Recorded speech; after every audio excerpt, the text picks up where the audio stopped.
night 2. How we all thought The Rock was supposed to come out. Yeah. You know, that was the whole ordeal. The Rock basically treated the wrestling family as if a dad that went out to go get milk and never came back. That's what it was. Yeah. That's what I feel like. Episode 3 for Wrestling is Real. I'm Calvin. This is Andrew. And this is Erick Feuds. Erick Feuds. Always saying your last name. It's a good last name. So we're gonna head right into this. So episode 3. So the top 5 for this one would be wrestling factions. So I guess what we'll do is you'll just lead it. Give your top 5. I'll give my top 5. Erick, you just give your top 5 right after. Sure. I'm going to start off right out the gate. Oh, wait. Let's start with 5 and work your way up to 1. Okay.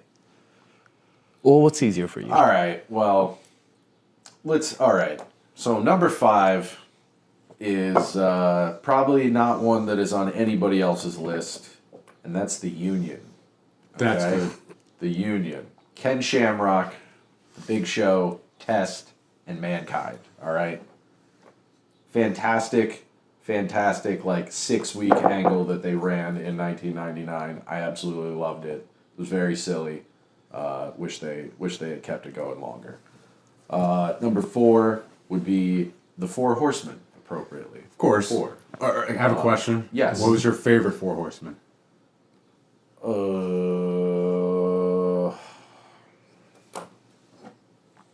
I don't know. That's a tough one because really, like, the Four Horsemen that I watched when I was a kid was, the bastardized Mongo, and you know. So I mean, it's more of a respect thing for the original, for Tully and Arn and Rick and Ole and the whole gang. So number 3 would be the enemies of the Union, the corporate ministry. I'm a big corporate ministry guy. Not afraid to admit it. All right, I liked the corporation. I liked the ministry. I liked when they mixed together. All right, it's like when peanut butter met jelly. It was fucking fantastic. Corporate ministry, yes, and that the mashup of the themes that they did together. It's absolutely terrible in the best way. No, I feel like there is something very... It doesn't the Undertaker laugh at the beginning? He's like, ha, ha, ha. Right, he does. But let's be honest, guys. How many, with today's conspiracy theories, how much do we hear about satanic cult worship with these 1% rich people? Did you know that... It totally makes sense that the corporate ministry would come together. Did you know that Epstein was supposed to be the higher power? No. Yeah. That was... Yeah, it was supposed to be Jeffrey Epstein. And It's a good thing they didn't. It's a good thing. thing. The Ultimate Warrior died, and they put on a different face paint. You know, my grandfather told me this. My grandfather told me that. You didn't know that? No. You didn't hear that? Yeah. Every kid had a kid tell him that when we were kids, right? It was either that the Ultimate Warrior died and they replaced him, or it was Kane or the Undertaker. Yeah. One of these guys died, they replaced him. Yeah. Yeah. Kids are stupid. Yeah. Basically. Number 2. Listen, I love the Shield, man. I thought the Shield's run was fantastic, and didn't really love the reunion they did. It felt like that was just kind of for nostalgia's sake. Didn't really serve much of a purpose. But their original run is kind of a masterclass in like how you bring in new guys as a faction, right, and integrate them into the main event scene. Do you mean not like Nexus? Yes, no, the opposite. I think Totally the Shield is proof that they learned something from the Nexus debacle. Yeah. I think it is. And a lot of the Shield in the beginning, I think you can point a lot of that to Punk and Heyman when they came in originally, and then after Punk was gone, they kind of did their own thing, and they by that year's WrestleMania, they were stars already, and that's right. It was a matter of time. So number 1 though, obviously D-Generation X, my favorite stable of all time. I prefer the Shawn Michaels version with Triple H and China. The original. Yeah. The original. I don't count Rick Rude. He was there. He was there. I count him. He was in like give Rick Rude the respect that he deserves. Yeah, but you know what? If Rick Rude Rick Rude should have been. I didn't like him in the suit doing the thing. Like, he should have been an asshole like they were. You know, like Which he played very well before that. No, like I thought that. And would've his been, work in ECW before joining DX was very DX-like. yes, Yeah. and Rick Rude's great. I'm not knocking Rick Rude, But I see what you mean. Yeah. But I do. I also love the next version after Sean semi-retired. I like that because that's where I kind of watched a lot of as a kid, and I loved X-Pac. Loved X-Pac. Would you say that was the first and maybe only time? Well, maybe the Horsemen did this, but the first and only time that a group transitioned to another group and it was successful? Because they try to do that a lot, right? They try to say, "Oh, the new version of this group." In America, maybe. Like in Right. Japan, that happens a lot more often, right? But like I know the Bullet Club has changed a lot. But that over was the years. yeah. But And I would say that's a good question. I mean, the Horsemen though. Oh, but the Horseman never. The first Horseman, Yeah. nothing after it ever hit that high. You You mean Lex Luger didn't take them to a stratosphere that they've never been to? Oh, okay. You know what? I'll go into my top five now. So you said it. Number 5 for me is the Bullet Clubs. Ooh. The Bullet Club. Guess how many members the Bullet Club had? 13? 63 Their members. whole run. Yeah, Wow. 63 members How many throughout. do you think you could name? Ooh, I got a list right here. I can't.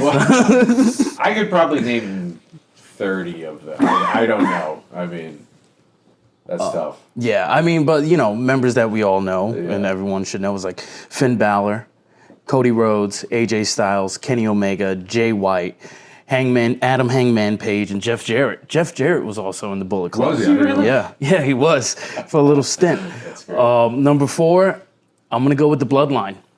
Ooh, I can't believe I didn't think of that. I think they did that very well. You can make a good argument for that. You know, and it's been years in the making.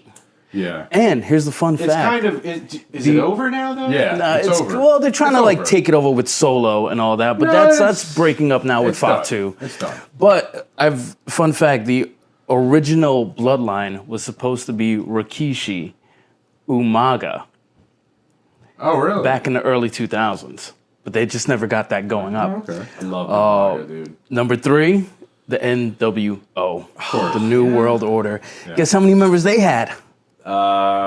Probably. Was it just? Is it more than the Bullet Club or less? More than the Bullet Yeah. Club. What? 89. 79. All right. Wow. 'Cause 79. you're counting Japan. There's so I'm many counting different it all, NWO basically. factions that popped up. And over this the is years, this is counting like Shawn Michaels even being in the NWO. Booker T and the Big yeah, Show. yeah. This is counting that little run that they came after, like the 2000s that was and not the WWF. Number 2, Nation of Domination. Hell yeah, dude. I love the Nation of Domination. Hell yeah. And guess who were other members? Because we all know Farouk, D'Lo Brown, Henry. the Godfather. Owen Hart was one of them. We know Mark PG-13, Henry. The White Rappers, PG-13, don't forget them. Yeah. Crush, Clarence Mason, Yeah. and Ahmed Johnson, Ahmed which Johnson. I just realized we did a top worst wrestlers. I should have put Ahmed Johnson into that one. Agree. He's a great shitty wrestler. Yes. great shitty I wrestler. didn't even Yeah, but realize his to put him shit in. looked so devastating. Because it was really hurting me. I know, but It's like a Goldberg rule. Like, you can't hurt that many people. You know, like, I thought Ahmed was going to be way bigger. Than I did too. Yeah. I did too. I Yeah. thought it was going to be him and Austin, Yeah. honestly. I really did. Yeah, and he fucked that up. Yeah, apparently. And then number 1, I'm gonna match you on that one. DX. All right. And then so we all know the OG members, but you remember Tori was part of it. Stephanie McMahon and Hornswoggle. I don't remember Hornswoggle. Oh, yeah. It was the later 2000s with Shawn and Triple H. Tori was dating X-Pac in storyline, I believe. And this was when Stone Cold blew up DX's bus. He was coming back to be the special referee for Triple remember H that. and The Rock at Yeah. Backlash. Yeah. And that's when Tori was briefly in DX. Eric, who do you got? All right. I'm going to hit you. The first one I'm going to hit you is going to be from the local New Jersey deathmatch wrestling scene from when I was a teenager, and that was the Hate Club. And the Hate Club was Nate Hatred, and Nick Gage. I was gonna. I had and heard Nick of Gage, this. All right. the Hate Club, and then and they were and their manager, I forgot his last name, Drew something. Dewey is his name, and if you were around for that time, light bulbs and power bombs through tables, they were basically like, put it this way, they were like almost like APA, but deathmatch style, where they would just come out and fuck shit up, beat the fuck out of you, and like everyone would cheer, Metallica would be blaring, it'd be good times, So I just wanted to give the local New Jersey deathmatch wrestling scene a shout out with that one. Number 4, I'm gonna go with the Dudley Boy family in ECW. Oh, yeah. I thought about this and I was like, you know what, Eric's gonna do this. You So know I let me. him do Yeah. it. You're gonna hear a lot of Shawn Michaels in the next few episodes. You're gonna hear a lot of Dudley Boys. I think very highly of the Dudley Boys. Dudley Boy family was a menace, ultimate heels. No Dudley Boy shirts in the crowd. Everyone was there to see him get beat up and lose. You don't see heat like that anymore. And and Bubba Ray getting to the Bubba Ray menace on the mic that you can't even find on YouTube because the things he said are so out of bounds today. I would say, so that's 2. Can I ask you? Yeah, go ahead. Who's your favorite Dudley Boy who isn't Bubba, Devon, or Spike? Big Dick? Of course. Yeah. Yeah. I mean, I almost said sign guy Dudley. Yeah. And there's all those other Dudleys. I can't There was like 20. Yeah, it was pretty good. Next, I'm going to go with, I have to start giving respect where respect's due, the 4 Horsemen. My iteration of the Horsemen that I liked, for me, I'm not teaching a freaking class here on the 4 Horsemen, for me, was Ric Flair, Arn Anderson, Dean Malenko, and Chris Benoit. The last iteration, I think.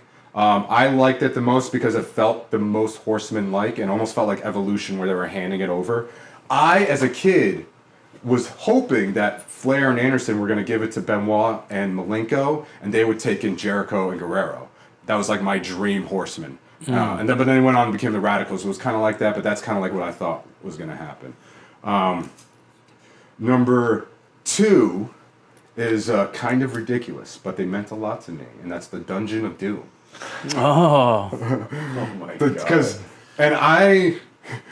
it was so bad, and even as a kid, where wrestling was like, I knew it wasn't real. Dungeon of Doom. And the Dungeon of Doom was just like, no, bro, it's really not real, right? Like, this is so fake. But like, there's something intriguing about it. Like, some of the most bizarre angles you can ever watch in pro wrestling is because of the Dungeon of Doom. Big Show and Hulk Hogan monster truck hitting each other off the roof. What happened to Hogan? You know what I mean? What happened to Big Show getting thrown off the roof? Oh, he's just back the next day. Things like that. Hulk Hogan and Macho Man walking through a smoky room looking for the Dungeon of Doom. It's just... Isn't that when Hogan touches the water and then he goes, "It's not hot"? Yes. Why would you say that? When you just go, not hot, "It's brother." cold." Why would you say, "It's not hot"? Right. It doesn't make any sense. Exactly. And number 1 all time, no questions asked, in my opinion, is NWO. Personally and critically, I think the NWO. I mean, the angle, the storyline around it ended poorly, but in the '90s, no angle ended well. Scott Hall entering the ring, all that stuff, the T-shirts, it was so organic, so real feeling.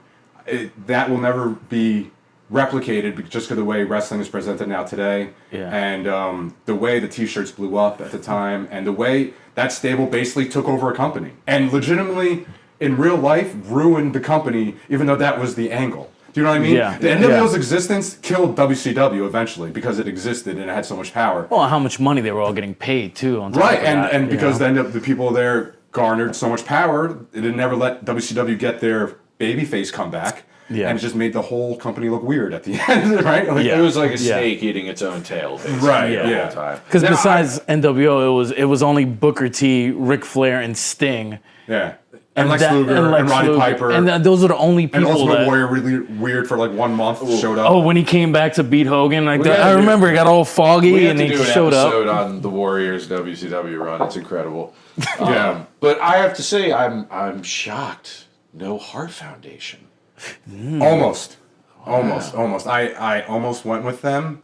My thing was that, like, I didn't enjoy them the way I enjoyed these other things. I respected, I knew what they were doing. It was cool, it was great.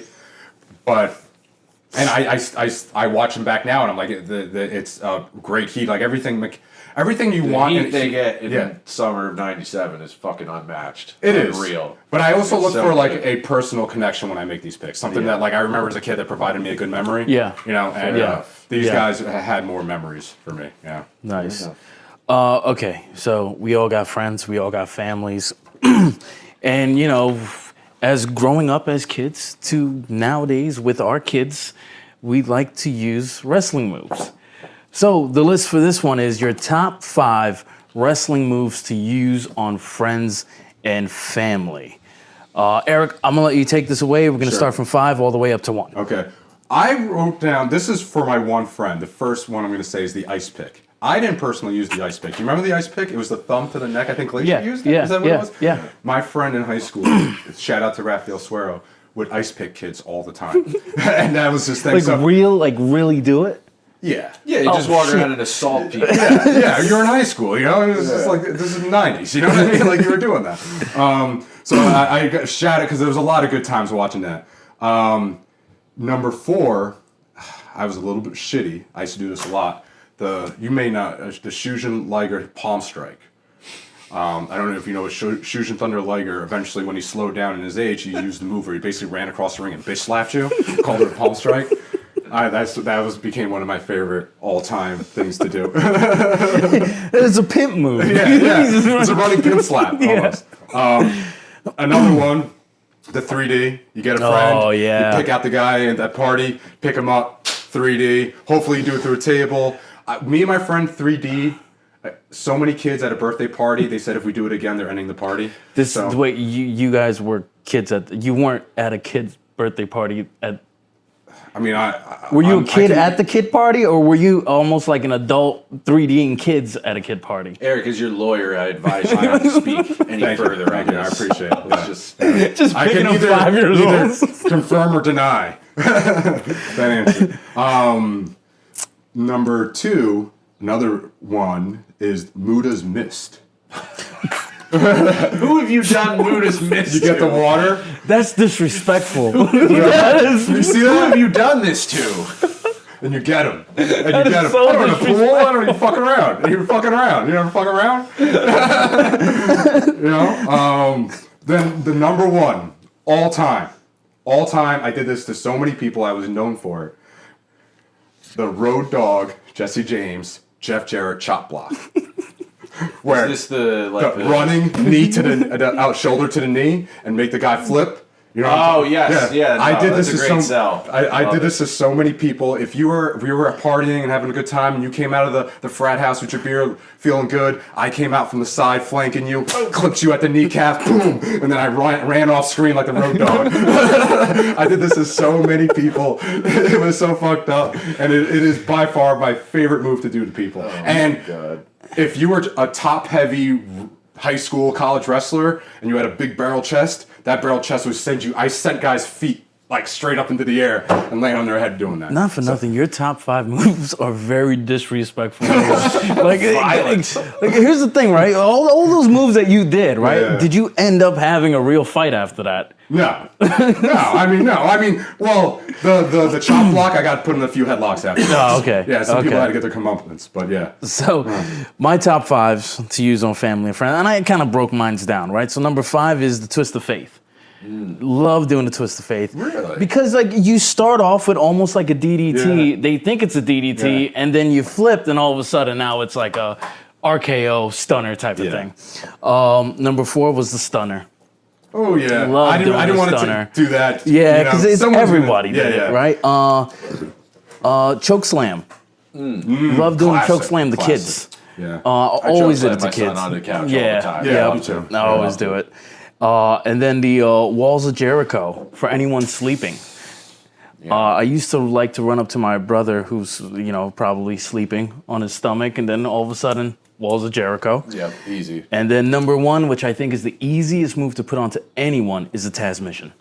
Oh, that's a good one. Right that up from was a good behind, one. Taz mission. I did that a lot too. It's basically a sleeper hold. It basically is. Costa Hajime, right? That's what they do, the Costa Hajime. Yeah, but with the Taz mission though, you're shaking them violently as you're doing it. Taz mission. Yeah. So, Andrew, what do you got? Top 5. All right. Well, yeah. I mean, I could say stunner too, but I won't. I'll actually go in a slightly different direction. The Okay. RKO. The RKO is one of the best moves, especially like I thought about it like you could make a list of the best moves to hit on somebody like in the swimming pool or taking someone into a swimming pool too. And RKO, like by far, they're standing on the edge. You just come up, whoop, into the water. Mm-hmm. It's the best. And those memes really Yeah. took it to another level. Yeah. The clothesline from hell or lariat. That's a big one. Love that. Used to love in college. We would just run down the hallways waiting to fucking just whoever would come out. That's a good one. You know, it was great. The German suplex, just because it's one of the easiest to apply on somebody when they're least expecting it, to just come up from behind, you know, That's right fun. around the waist and backwards you go. The power bomb. I power bomb my 2-year-old son okay. to bed Yeah. every single day. He Yeah. loves it. Pick him back up and do like an inverted 450. He's going for what Gable did at WrestleMania. You ever Or, get excuse me, El Grande Americano. Inverted 450. Sucks that he didn't even get to fight on WrestleMania. Yeah, no, it's a shame. Would you jackknife powerbomb your son? Like hold him up by the diaper? Yeah, on his birthday, I will. Oh, okay. Yeah, into the pool. And number 1, the curb stomp. You know, Ooh. Whoa. How are you getting someone in that position? Talk about violent. You just out violent worry all about mine. don't worry about it. You drop $1 on the floor and they go pick it Tell me up. you've never curb stomped one of your parents before? No. All right. Jeez, all right. See, you guys are. Mine was like nice, like PG type was. of like, you know, Yeah, it safe. was. I'm safe with people, but Yeah. you Still guys. figuring out the tone of this show. I do watch the curb stomp, and I think about like if I was a teenager, I would want to do that. Move. Yeah, but Yeah. that actually is a move I would never fucking dream of even trying on somebody because I couldn't do it without I would just put actually the fucking foot breaking on, like your right face. here instead of No, here. I yeah, couldn't, yeah, dude, yeah. I wouldn't even. Oh hell no. Jeez. We're gonna go into a what if now. So with this what if, I'll basically name it out for you guys, and you guys let me know what you think would be, you know, how this would work. Wait, do you have, right? Oh yeah, so no, we'll do this. Father versus, so this what if is father versus son, or Basically, son family. or uncle, nephew, son, grandfather, whatever. First, second, third Incest. gen. Yes. Incest wrestling. The White Lotus. Scudder, you want to take this one off, Andrew? I actually don't. I want Okay. one of you to go first. Got it. I'll go First, right. second. Cool. So my number 4 is William Regal versus Charlie Dempsey. And Charlie he's like he's just like his dad, brawler type, you know, like street fighter, but technical at the same time. Number 3, I would want either Rick Steiner or Scott Steiner versus Braun Breaker. I think Scott Steiner versus Braun Breaker You would know, probably be Braun more has of a a powerful younger. thing. What is it? Braun has a younger brother who's only like 2 or 3 years younger than him, and then I think Scott has a son that they just signed. Really? As well, I believe. Yeah. Does he have the same voice? I don't know. I haven't seen it, but probably. I mean, yeah. That would be amazing. Number 2 is Ted DiBiase versus Mike DiBiase. That's one of my, I really would like to see I that. gotta be honest. I want to see the Who's Mike DiBiase. DiBiase? He's gone now. He used to Mike? be in the Remember he was his the $1 million. son? You meant Yeah. Ted DiBiase. That's Jr. Ted. Ted. Yeah, DiBiase Ted. You Jr. said Mike. Oh no! I can tell badly you want to no. see this match. His name now is Mike. Oh, is it? Yeah, his name now is Mike. He kind of 'Cause couldn't take the name. I I wanted to see it. Don't hate on me. And number 1 is Rocky Johnson versus The Rock. Oh. All right. Oh, okay. That's up. Same type, you know, big guys, powerful. All Yeah. Okay. So Well, let Eric go now. Let's hear what Japanese family members are going to fight each other. I got Ming versus Fatu. How about that? That's a good one. That's a good one, right? Yeah. That is a good one. That's a barn burner right there. I have Teddy Hart versus Owen Hart. You know, prime. Oh, okay. Okay. All right. Yeah. That's cool. Right. All right. I like that. So I was trying to find something. I'd actually love to watch Brett beat the shit out of Teddy Hart. That would be. I wrote That that would be down at great. first, but then I figured that's what would happen. And I was like, well, who would Teddy Hart have the best match with? It would probably be Owen. Owen. Yeah, that would be really cool, actually. Charlotte Flair versus Ric Flair. Oh. In Prime versus Prime. I would love to see, just because I do think very highly of Charlotte, like her Prime. I think Yes. very highly of her Prime. And obviously Ric Who Flair. do you is think Ric will Flair. win? If you're doing pro wrestling correctly, you think Charlotte win, because you got to pass down the, hand the torch. Okay. Okay. I have Cody Rhodes versus Dusty Rhodes. Okay. Just because I want a match where Cody, like Dusty's charisma is so far of a gap from Cody's. Yeah. And Cody's not bad. He's not bad. He's maybe even good. But like Dusty's in another stratosphere of charisma, and I just feel like if he ever had a match with him, maybe some of that maybe he'd open up a little bit more and allow that all to come out. What about Dustin? That's one of mine. But Dusty versus Dustin. Yeah. But I think that they would be did better. wrestle in WCW. That's what I think. probably, That's right? why They overlapped each other, But and if you then take like Dustin now or Dustin 5 years ago when when him and Cody had the match at the first AEW the AEW, show, yeah, that was really great. really good. Yeah. Like that Dustin versus Dusty in his early 40s, like that part of his career. I think that would be a really interesting program. my number one is Dominic Mysterio versus his father, the late great Eddie Guerrero. Oh yeah. His real daddy. So there you go. No, that would be incredible. All right. Well, Wait, are they? Say, I'm sorry. Are they even related? They're not truly related. No, they are. Well, yeah, Eddie's his father. Eddie, Eddie's You know what real happens, dad. right? Eddie. Yeah. That's how it happens. Yeah. They had a custody ladder match. You remember this, right? So. Yeah. All right, so I said Dusty versus Dustin. That's one already. And another in the vein of Rick and Charlotte is Tully Blanchard versus Tessa Blanchard. That's It'd good. be fantastic. They would just beat the shit out of each other for 15 minutes. It'd be great. Rikishi versus Solo. Be interested in seeing that. That's good. I would be interested in seeing Rikishi absolutely humble Solo. He would definitely humble be Solo. Fucking hilarious. And Still then can. Randy versus Bob Orton. Oh, okay. Bob in Cowboy. his prime versus the Legend Killer would have probably been an interesting program. And yeah, I think it ends with Randy killing his own father. So Jeez. All right. Well, I think we're good there. Oh wait. So if we're gonna bring up a daughter versus father, I'm gonna have to say Tamina versus Snooker.